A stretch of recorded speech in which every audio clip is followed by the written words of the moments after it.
And welcome everyone, thank you very much for joining me today in my latest episode. As we've got a packed show for you today, we'll kick-start it really in terms of the news of Trent Alexander-Arnold being in the top 5 of the Golden Boy Award nominations. That's alongside Justin Kluivert from Roma, Matthias de Ligt from Ajax. Obviously we've already been talking about him over the last couple of episodes. Trent Alexander-Arnold from Liverpool, Vinicius Jr. from Real Madrid. That's an absolute mad one. And then we've got Patrick Cutrone from AC Milan. Anyway, it's great to see Trent getting nominated for the Golden Boy Awards, and hopefully he does win this, and I'm pretty sure he will be.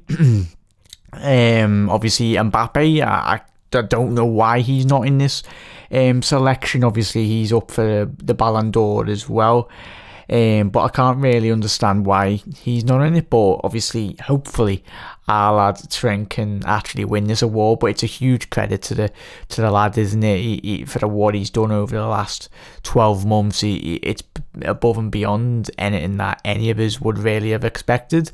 Hoping Liverpool get to the Champions League final, being a local lad, but someone that represents the club in such a great shining light, really. But huge credit to Trent, really. I just wanted to kickstart that. That was the breaking news that's come out just before we were just about to pre-record this show anyway. But everyone, let me know your thoughts on Trent getting that nomination. If you've seen any of those other players that he's come alongside in those nominees, let everyone know if they're good shouts as possibly. But for me, no one else in terms of that age category had a year like Trent, really, in terms of that, apart from obviously Kylian Mbappe from PSG. And then we'll go straight into the other award news anyway. Virgil van Dijk, if you didn't see it anyway, he had a fantastic game against Germany. Scored the late equaliser to send the Dutch army really into the last 4 of the UEFA League Champions Cup anyway, the little international cup friendlies which they've started doing. I think everyone, let me know your thoughts on international friendlies. Do you think that's a good improvement? The UEFA League Nations, I think it's called. I haven't been watching them. I've seen the highlights of obviously Virgil van Dijk's the goal he scored and that, but I mean, it still begs the question, does it add a bit more quality to friendlies? I think it does ever so much slightly, but for me, I'm not really interested in friendlies, apart from when obviously the Liverpool lads, any Liverpool players are playing, and if it's on telly, then yeah, go ahead. But everyone, let me know your thoughts on Virgil van Dijk's performances. Credit to Holland, but really it was something after the game which has took a lot of attention, really. Obviously, if you weren't aware and you haven't seen it, Virgil van Dijk consoled the referee a full time anyway. Apologies, I don't know the referee's name, but he found out midway through the Germany versus Holland game that his mother had passed. I think for anyone that'd be a very big shock, and it's huge credit to the professionalism of obviously the referee, but Virgil van Dijk being the character he is, and just basically a genuine humble human being, to really console the referee, and it was a great gesture by the fella anyway, by Big Virg, and there's probably a lot of people in general terms of life that would do exactly the same, but credit to the referee, the professionalism which he showed there. Not many people in the world would have actually just stayed and refereed. His mum had died and he found out, but hopefully the referee is okay, and all the thoughts from all of our channel and all the Liverpool family go out to the referee. That is mad. But yeah, we'll go straight on to the next story as well. Now, I'm looking through, and obviously Alberto Moreno, this is a mad one, it's only a rumour, but he has been possibly linked with a move to Arsenal anyway. Don't read too much into that. I'm just glancing through all the some rumours, and some of them are absolutely laughable, and that's one of them. Apparently they're looking to replace him for a long term for Nacho Monreal as well, so it's absolute madness. ridiculous. But yeah, everyone, and obviously Simon Mignolet, yet again, there's a lot of clubs looking at Simon Mignolet in terms of the goalkeeping department. If there is going to be some departures in this January window, definitely Simon Mignolet is going to be possibly the first player outside in the playing squad to really leave the football club. It was a big surprise that he did actually stay at the football club as of now, really, but he looks like the first to exit, and as we've already spoken on this channel, he looks like he's going to be going out, and possibly a move to Italy to either AC Milan or a couple of other Italian sides are looking into the Belgium international anyway. Here's why Liverpool's move for Bundesliga sensation Luka Jovic in January's transfer window. Talks a bit about it in the Echo. Obviously, the Freiburg striker anyway, he's in hot form in Germany at the minute. He's a very versatile striker. He can play anywhere along the line, so it's by no means, it doesn't make sense. It makes sense in terms of Liverpool getting linked with him because he's very much Jurgen Klopp style of player, very adaptable across the forward line, but he's another name that has been dropped in the hat of the big window merry-go-round that is going. We're so close to January anyway, and all these rumours will be coming out even more. But Jovic, he's a very good striker. I think he scored like 4 or 5 goals I think it was like 2 weeks ago in a Bundesliga game. Absolutely madness, but he's a name to keep an eye out for anyway. I'm trying to think, and Gini Wijnaldum, shout out to Gini as well as Virgil van Dijk getting his goal for the Netherlands. Gini Wijnaldum has been getting rave reviews from the Dutch, from his Dutch colleagues and everyone from Dutchland. But obviously Fabinho, there's been a lot of talk, and very much Jurgen Klopp this week yet again has come out and said dismissed reports. I think you only have to look at you have probably already seen and some of the stories that are getting printed. Absolutely ridiculous, saying Liverpool want to sell Fabinho to finalise a move for Pulisic or some other player, but that's one of the stories that I've seen. But it's frankly Jurgen, and it's on the Echo anyway.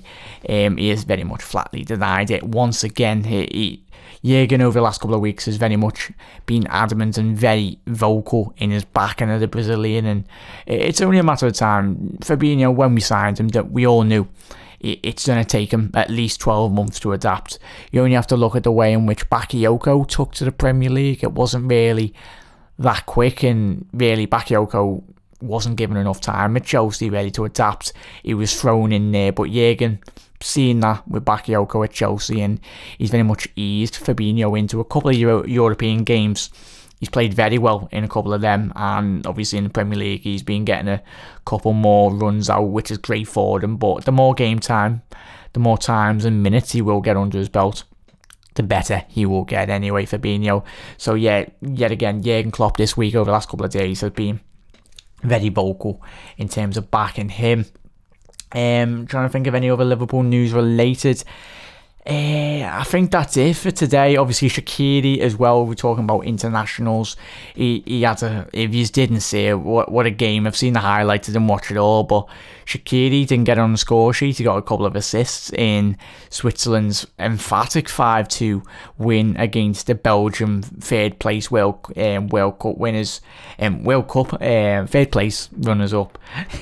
Belgium, they a fantastic team, Belgium, but yet again Shaqiri's took his Liverpool form into the international stage. He is one of the main big starlets in that Switzerland team, the captain anyway, and he stood up and asked questions, and he delivered really. It was a great performance, and it's great to see he's got that confidence now. You only have to look at him, but he's never lacked that confidence anyway, as he's a very confident lad. But hopefully he continues that run of form, and by all means, what everyone was saying after that Switzerland game, Shaqiri has come on even more as a player. I think Couple of my mates, they did watch the Switzerland game, and they said his movements, his attacking positioning, very much similar to the likes of which he's been doing for Liverpool over the last couple of fixtures, or when he has played for others. He's been our main attacking threat in those creative areas, and very much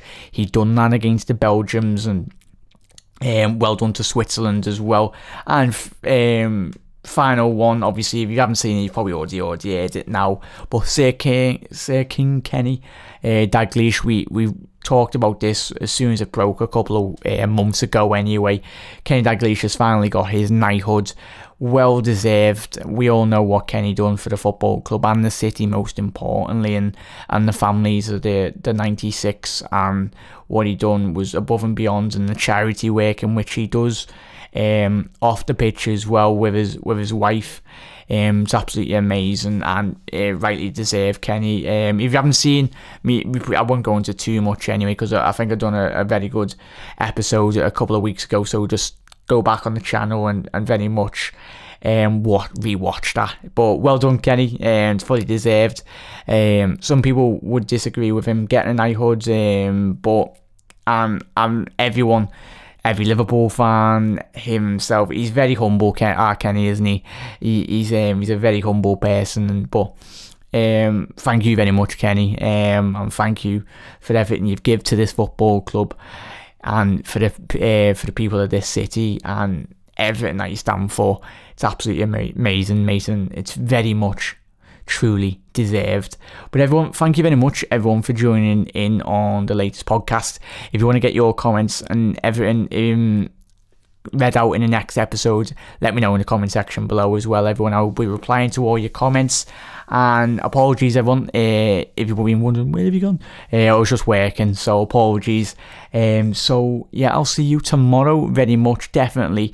And if you've got any other topics you'd want us, every single one of us, to talk about, I'll read out some questions and some answers, really. If the viewers can control the shows, they're very much all your shows as well, everyone. So if you've got topics, debates, anything really that you all want us to discuss, and in the comment section below, and very much debate on this show, on the podcast most importantly, and even on the live shows as well, and the obviously pre-recorded video footage, definitely get them in the comment section below as well, everyone. But thank you as always, everyone. You're absolute legends.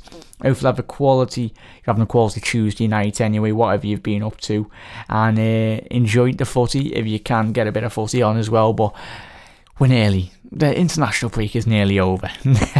Like we all say when the international break is on, we don't really like it, do we?